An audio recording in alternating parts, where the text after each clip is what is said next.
No, es que él no se fijaba en mí. Y por eso, la conducta de otra persona nunca puede determinar la mía. O hay hombres que me dicen, bueno, es que ella no quería tener intimidad conmigo, mi esposa me rechazaba y yo soy un hombre. Eso es falso, no hay tal cosa como esa confesión. Dios no la perdona, porque no es confesión. En el momento en que tú compartes la responsabilidad con otra persona, ya no es confesión. Hace falta aceptar solitariamente la responsabilidad del hecho. Uno no puede decir que la tentación muy fuerte, que se me ofreció, que me dijo, que no me dijo. No. La confesión es mía. Yo he pecado contra el cielo y contra ti. Y acepto la gravedad absoluta de lo que está ocurriendo. Es claro ese punto, porque la gente siempre trata de compartir la culpa con otras gentes o con otros asuntos, y no es así. Uno tiene responsabilidad absoluta. Uno no puede distribuir la culpa, uno no puede compartir la culpa, es de uno nada más. Ahora, cuando uno no confiesa, se envejecen los huesos, que es lo que repetimos: mientras callé, se envejecieron mis huesos en mi gemir todo el día. Cuando uno confiesa, uno resuelve. La Biblia dice: el que encubre sus pecados no prosperará, pero el que los confiesa y se aparta alcanzará misericordia. Y cuando uno confiesa, Dios lo va a levantar. A mí me gusta mucho en la Biblia cuando dice las misericordias eternas de David. O sea, ¿por qué David todavía sigue en la Biblia? A pesar de todo lo malo que hizo. Porque David reconoció. David era un tipo de una salud mental extraordinaria. Era un sinvergüenza, pero en salud mental no hay quien se lo gane. ¿Te das cuenta? Y era un teólogo, muchacho. El tipo conocía bien a Dios. Él sabía lo que había que hacer. Contra ti he pecado, he hecho lo malo delante de tus ojos. Al él confesar, fue restaurado, y por eso es que todavía las promesas de Dios a David están vigentes. El que encubre sus pecados no prosperará, mas el que los confiesa y se aparta alcanzará misericordia. Y ahora les voy a preguntar una cosa que casi seguro, si me contestan bíblicamente van a acertar, si me contestan con el folclore religioso se van a enredar. ¿Usted levantó su mano? Sí, únicamente se trata un poco de contexto, si puede, ¿no? ¿Dónde entra en medio de todo eso? No es que te van a cierrar. Usted puede plantear lo que le dé la gana, después yo lo acepto o lo rechazo. En medio de todo eso, la restitución, que también es un concepto preceptivo, vamos, que es un mandamiento. ¿La qué? Restitución. Ajá. O sea, la relación confesión, restitución. Sí, pero la restitución es algo con lo que la gente se enreda en las patas de los caballos. La restitución es relativa. Yo le pego un tiro a una persona y cómo yo le restituyo la vida. Ese está fregado. Me robé 10,000 pesos y me los bebí, ¿cómo los restituyo? O sea, porque alguna gente quisieran, pero hay cosas que no, chicos, ya, ¿te das cuenta? Y entonces se quedan ahí grabados porque quisieran deshacer, y ya entonces ahí uno entra en cierta patología de la mente, porque hay personas que no tienen tal turbación que el perdón no les satisface. Tengo un libro de psicología que trata acerca de la culpa, y el autor del libro presenta un caso verídico, o sea, casos clínicos, porque muchos de estos libros te dan los casos clínicos reales para ilustrar ciertas cosas. Y esta joven se había practicado un aborto.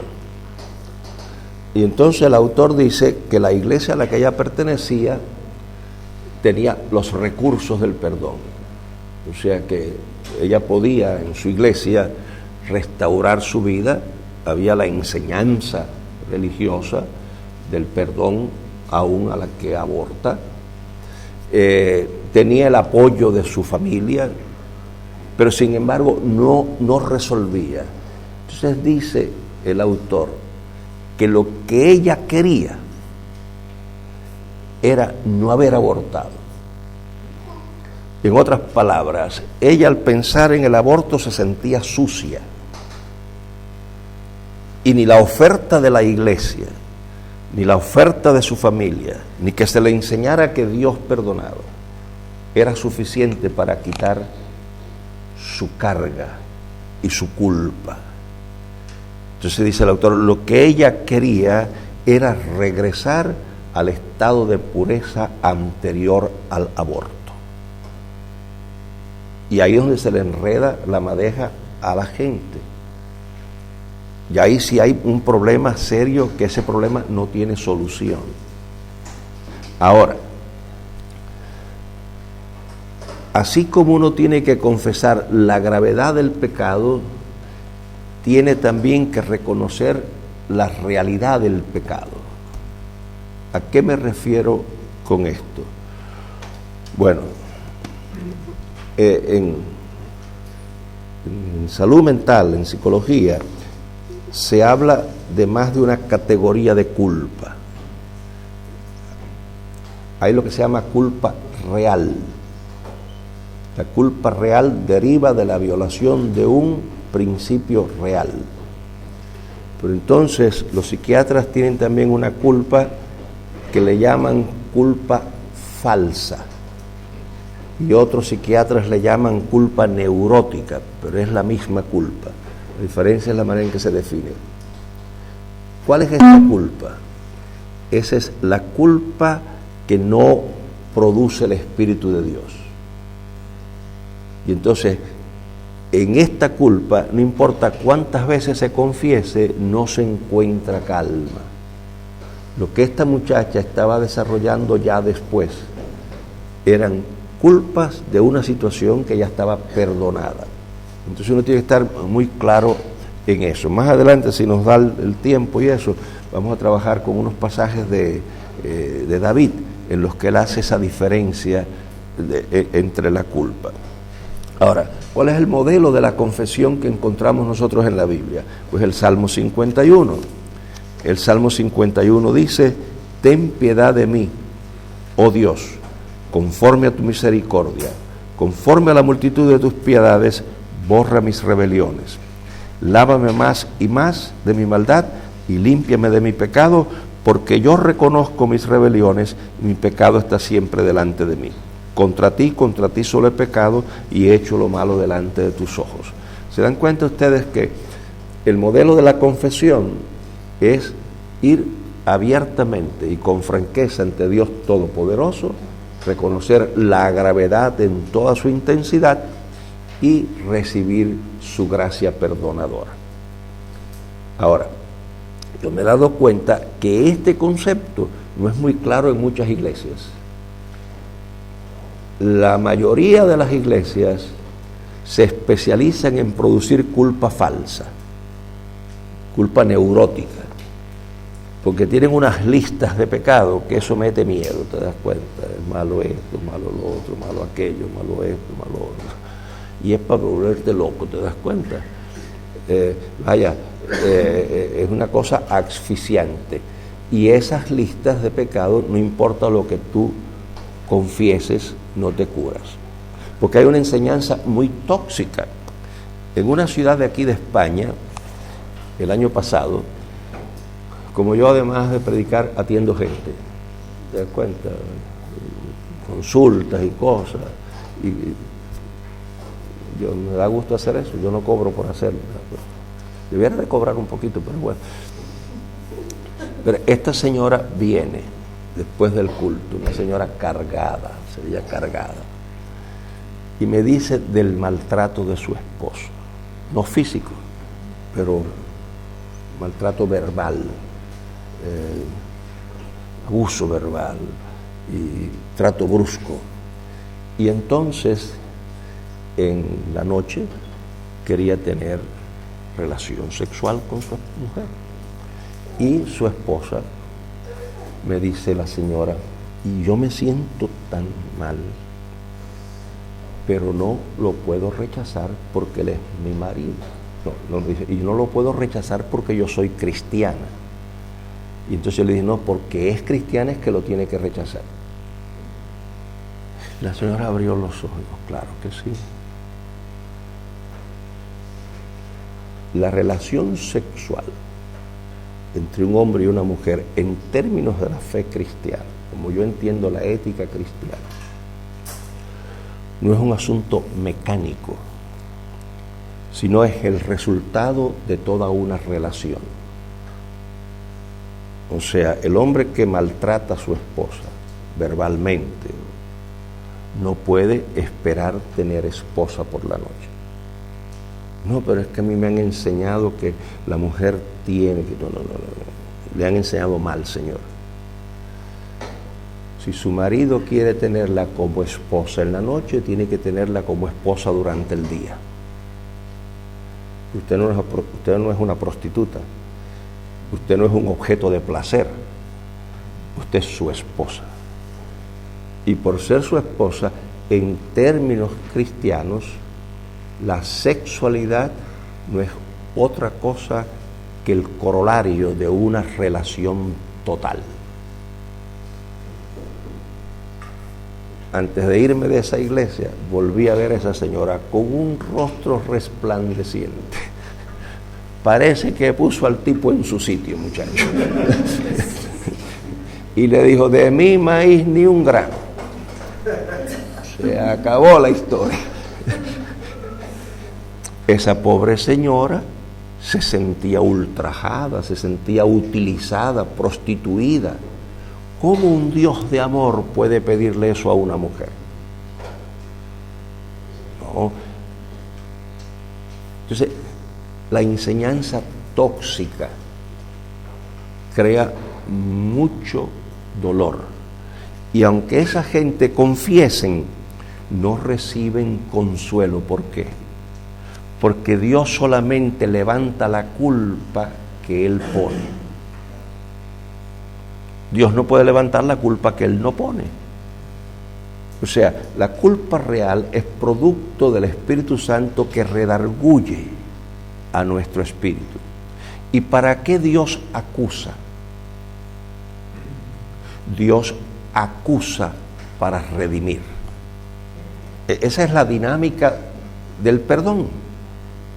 La acusación de Dios, la aceptación de la acusación y la restauración.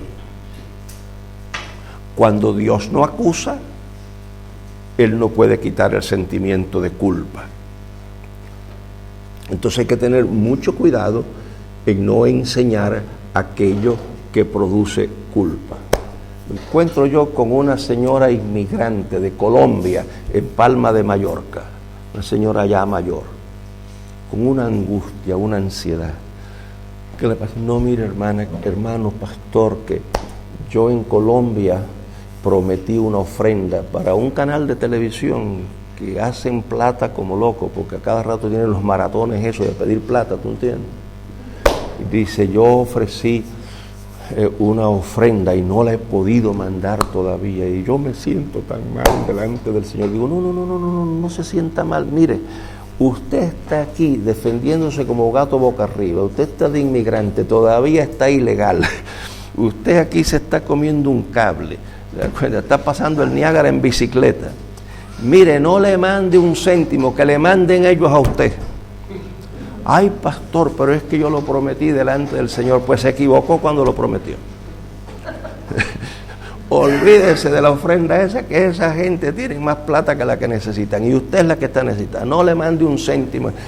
Ay, no me diga, pero... Y el Señor, digo, olvídese, que el Señor no me le va a hacer nada a usted. Al contrario, si usted no manda la plata, decir, esta hija mía es inteligente, carajo. ¿Te das cuenta? Es que hay gente que, óyeme, que como que les da gusto sentirlos, ¿tú entiendes? Y entonces hay gente que parece que han desarrollado también cierto estado de masoquismo espiritual. Y lo que les gusta es que les den golpes. Hay gente que dice, no, el pastor nuestro, a mí me da una gracia cuando dice, no, nosotros tenemos un pastor de sana doctrina. El domingo nos cogió y nos puso por el suelo. Porque ellos quieren de que se sienten como que hay que echarles culpas, la incertidumbre siempre. No. Usted confiesa cuando le ofende a Dios y no confiese otra cosa. ¿Es claro eso? Bueno, si no es claro, ya eso es todo lo más que puedo hacer por ustedes.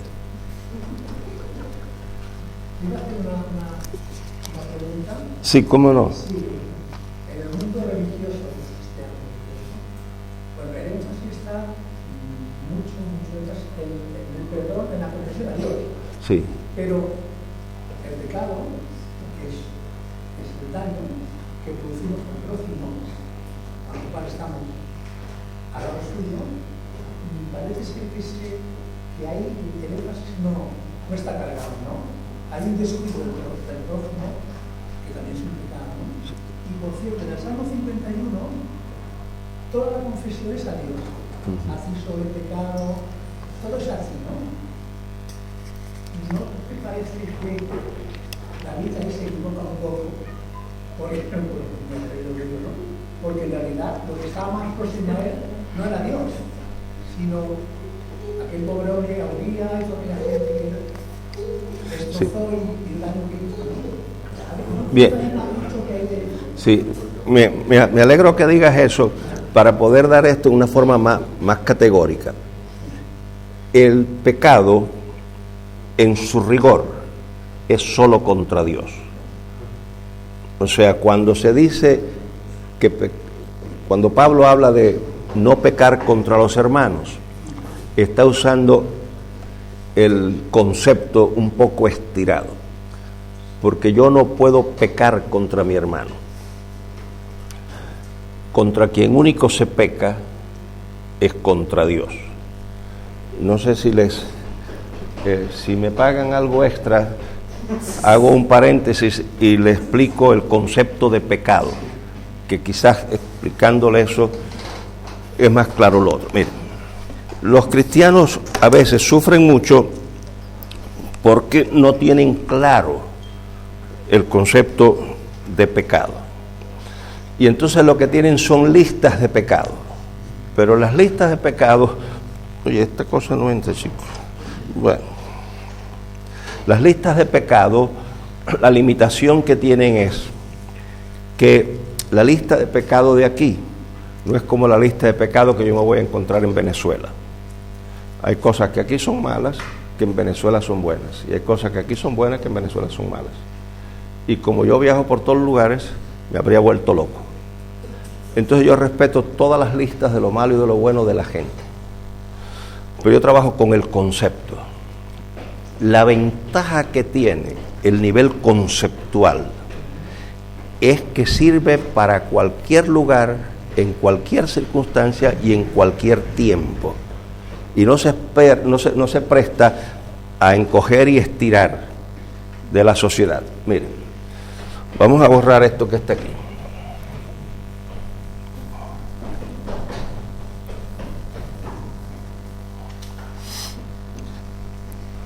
Las disciplinas que se ocupan de la conducta humana son la jurisprudencia, la psicología y la sociología.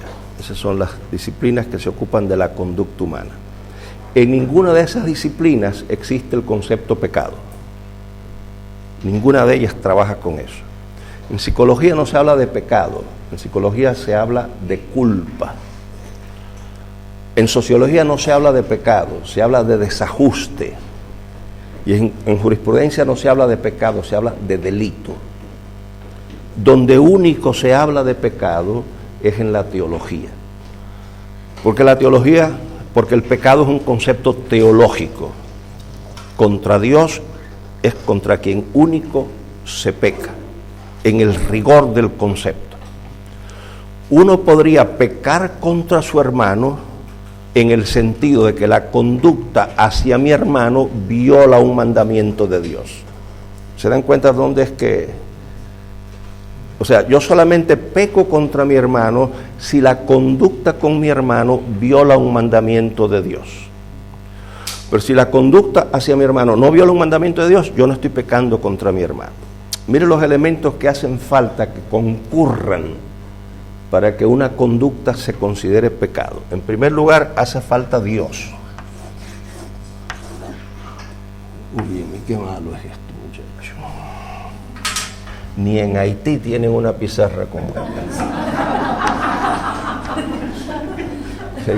Que ya eso es mucho.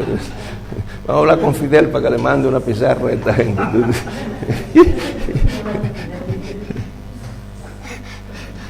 Mire, Dios es fundamental. Si no hay Dios, no hay pecado. Es una de las ventajas de ser ateo.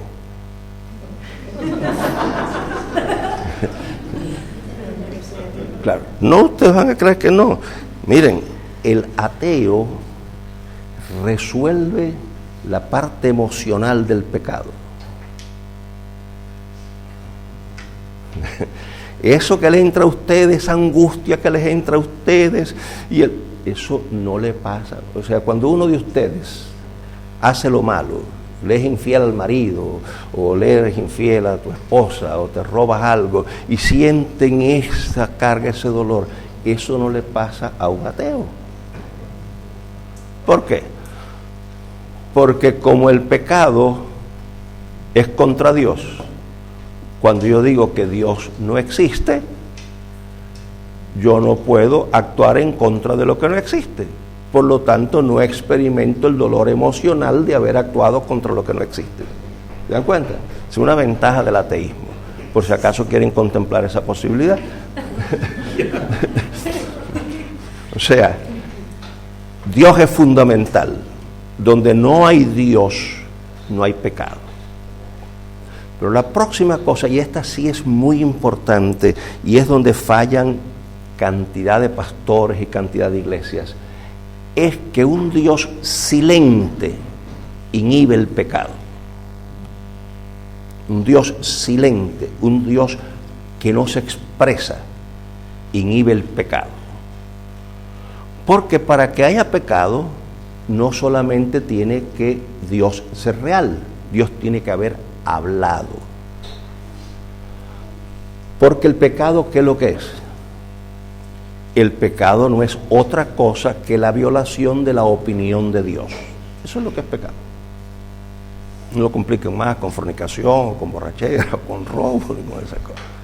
Entonces, Dios tiene que haber hablado, tiene que haberse pronunciado.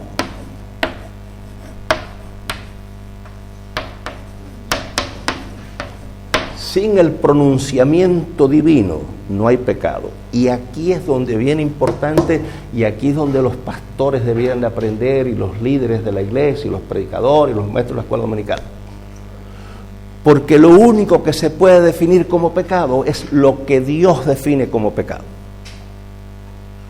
Yo recuerdo que en el año 60 yo daba clases de hermenéutica en un instituto en la ciudad de Nueva York. Y el primer día de clase, ¿saben lo que yo les decía a los estudiantes? Ustedes van a coger una hoja de papel y le van a poner arriba lo que enseña la Biblia. Y van a coger otra hoja de papel y le van a poner encima lo que enseña la iglesia. La hoja de la Biblia les va a alcanzar y les va a sobrar espacio. En la de la iglesia se van a tener que buscar una libreta. ¿Te das cuenta? Esto no se hace, esto es malo, esto es pecado, esto es esto. Y hay pastores que se disparan todas esas maromas. Me encuentro yo con un pastor de esos, que son pastores de iglesias, de esas superiglesias, de mucha gente, ¿no? En el avión me lo encuentro. Le digo, ¿leíste el Purgatorio Protestante? Me dice, por arribita. ¿Qué te parece? Y me dice, bueno, para los pastores pueda que tenga un poquito de importancia, pero para el pueblo es peligroso. Cada vez que un pastor me dice pastores y pueblo, me prueban la paciencia. Yo voy a reunir y dice, bueno, esto lo podemos discutir aquí entre los pastores, no se le puede decir al pueblo. Eso me prueba la paciencia. Porque hacen como dos cosas diferentes, que es extraño el Nuevo Testamento. ¿Te das cuenta? Los clérigos y los laicos es un invento extraño al Nuevo Testamento. Esa cosa no existe en el Nuevo Testamento. Pero así nosotros los pastores, o sea, los que tenemos un cerebro especial, ¿te das cuenta? Tenemos, y entonces el pueblo ignorante, no, dice, para el pueblo puede ser peligroso. Y yo le dije, dame la base bíblica para tu posición. ¿Y saben lo que me contestó? Ya te he dicho que esa es mi opinión pastoral. Se acabó la historia. No. La autoridad de un pastor, no importa cuánta gente tenga, no importa cuántos títulos tenga, no importa cómo se vista, la autoridad de un pastor está condicionada por su habilidad en articular la Biblia. O sea, un pastor no, el título pastor no conlleva autoridad, porque el hábito no hace al monje. La autoridad del púlpito está en la habilidad de articular la palabra de Dios. O sea, cuando yo articulo la palabra de Dios, yo tengo la autoridad de Dios, porque lo que estoy enseñando no lo enseño yo, lo enseña la Biblia. Pero cuando yo me lo inventé, porque yo oré, porque yo lo sentí, porque eso es cosas de Chino Manila. ¿Te das cuenta? Esos son cuentos de Chino Manila. No. La Biblia, solo Dios tiene derecho a decir lo que es pecado. Porque el pecado es una opinión de Dios. Fíjense. Tener más de una mujer. ¿Por qué es pecado tener más de una mujer?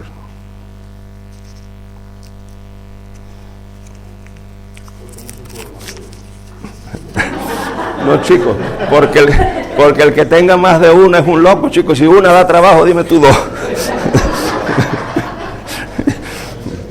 Aunque yo tuve un profesor en la Universidad de Nueva York. Óyeme, ese tipo eso era una enciclopedia.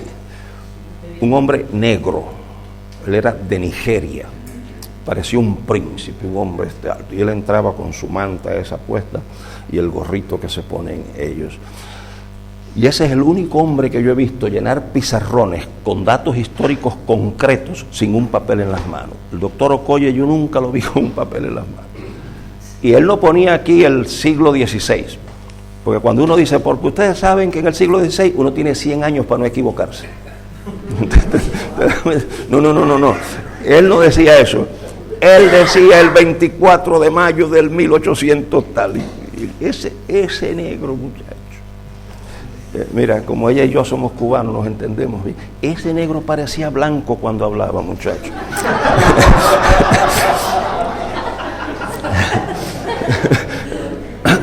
Un hombre cultísimo.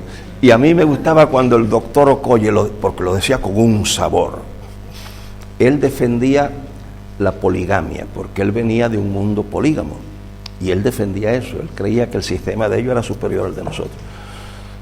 Me daba un gusto cuando él se llenaba la boca, ¿no? Y con ese sabor decía, variety is the spice of life. Es decir, la variedad es el sazón de la vida. Y yo a veces le preguntaba, pero doctor Okoye, ¿cómo? Dice, no, mira, cuando iban a comer, el hombre tenía 4 mujeres y las 4 mujeres le hacían comida. Y él comía un poquito de esto, y decía, el sistema nuestro es más espiritual que el de ustedes. Porque cuando una mujer nuestra queda en estado, no la tocamos más. Claro, si tienes 3 de repuesto, que vas a tocar. ¿Tú entiendes? Pero bien. ¿Cuántas mujeres tuvo Abraham? Que sepamos nosotros. Que sepamos nosotros. A ver, dime cuántas. A ver, ayúdenme. ¿Cuántas tú? Sí. Sara. Sí, sí. Y Agar. Y había otra por ahí perdida. Sí. Ahora. Bueno, esa es la que nosotros sabemos que tuvo. Pero a lo mejor por la izquierda tuvo algo que no sabemos. Pero bueno. Ahora. Y no hay nada en la Biblia que diga que a Dios le pareció mal. ¿Conocen ustedes algún documento donde Dios criticara a Abraham? No. Por lo menos yo no lo he leído, no he tenido. Pero cuando ustedes van a Timoteo, ¿cuántas mujeres dice Pablo que hay que tener? Marido de una sola mujer. Y fíjense ustedes,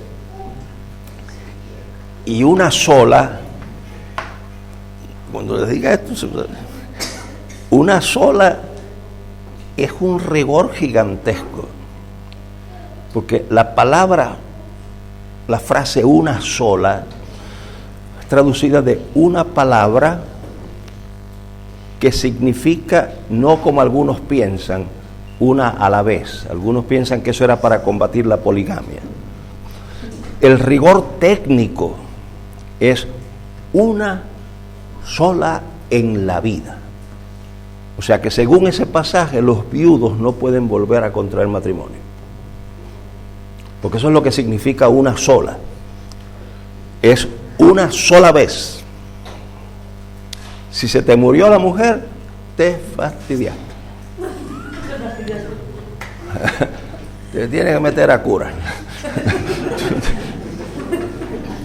Claro.